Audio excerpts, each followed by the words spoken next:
you may know, you may not, that I'm an admirer of Nietzsche. Nietzsche was a devastating critic of, I would say, dogmatic Christianity.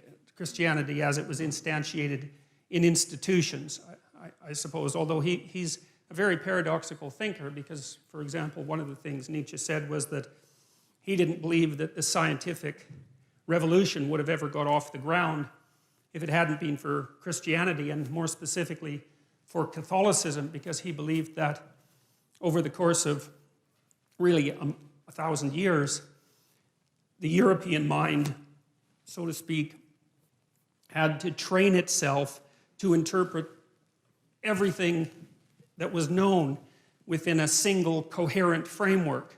Coherent if you accept the initial axioms. A single coherent framework. And so Nietzsche believed that that Catholicization of the phenomena of life and of history produced the kind of mind that was then capable of transcending its dogmatic foundations and then concentrating on something else, which in this particular case happened to be the natural world. And so Nietzsche believed that in some sense Christianity died at its own hand. It had spent a very long period of time trying to attune people to the necessity of the truth, you know, absent the corruption and all of that that's always part of any human endeavor. And then the truth, the spirit of the truth that was developed by Christianity turned on the roots of Christianity, and everyone woke up and said something like, or thought something like, well, how is it that we came to believe any of this? It's like waking up one day and noting that you really don't know why you put a Christmas tree up, but you've been doing it for a long time, and that's what people do. And you know, there are reasons that Christmas trees came about, but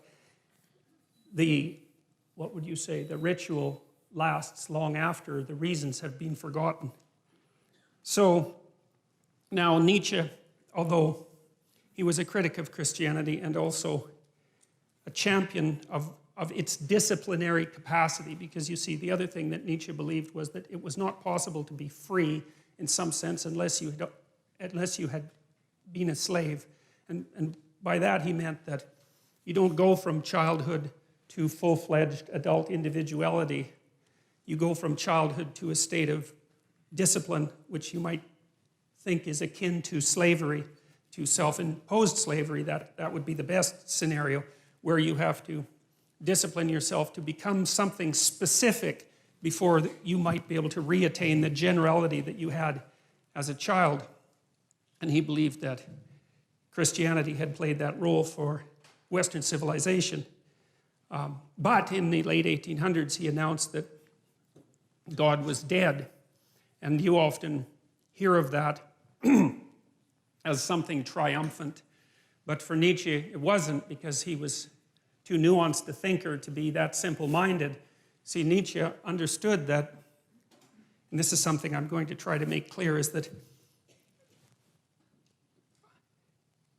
there's a very large amount that we don't know about the structure of experience, that we don't know about reality, and we have our articulated representations of the world, and then you could think of outside of that, there are things we know absolutely nothing about, and there's a buffer between them, and those are things we sort of know something about, and we don't know them in an articulated way. Here's an example. You know, sometimes you're arguing with someone close to you, and they're in a bad mood, you know, and they're being touchy and unreasonable, and you keep the conversation up, and maybe all of a sudden they get angry, or maybe they cry, and then when they cry, they figure out what they're angry about, and it has nothing to do with you, even though you might have been what precipitated the argument, you know, and that's an interesting phenomenon as far as I'm concerned, because it means that people can know things at one level without being able to speak what they know at another. And so in some sense, the thoughts rise up from the body, and they do that in moods, and they do that in images, and they do that in actions. And we have all sorts of ways that we understand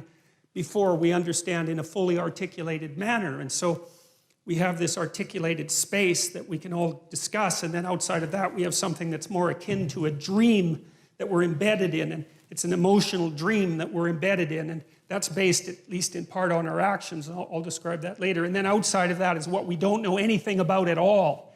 And in that dream, that's where the mystics live, and that's where the artists live, and they're the mediators between the absolute unknown and the things we know for sure. And you see, what that means in some sense is what we know is established on a form of knowledge that we don't really understand, and that if those two things are out of sync, so you might say if our articulated knowledge is out of sync with our dream, then we become dissociated internally. We think things we don't act out, and we act out things we don't dream, and that produces a kind of sickness of the spirit, and that sickness of the spirit, its cure is something like an integrated system of belief and representation. And then people turn to things like ideologies, which I regard as parasites on an underlying religious substructure, to try to organize their thinking, and then that's a catastrophe.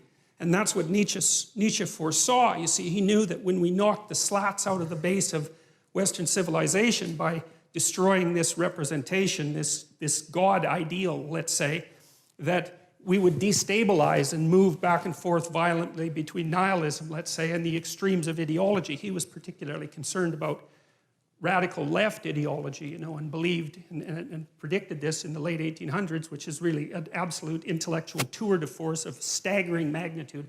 Predicted that in the 20th century that hundreds of millions of people would die because of the replacement of these underlying dreamlike structures with this rational but deeply incorrect representation of the world. And we've been oscillating back and forth between left and right in some sense ever since, and with some good sprinkling of nihilism in there and despair. And in some sense, that's the situation of the modern Western person, and increasingly of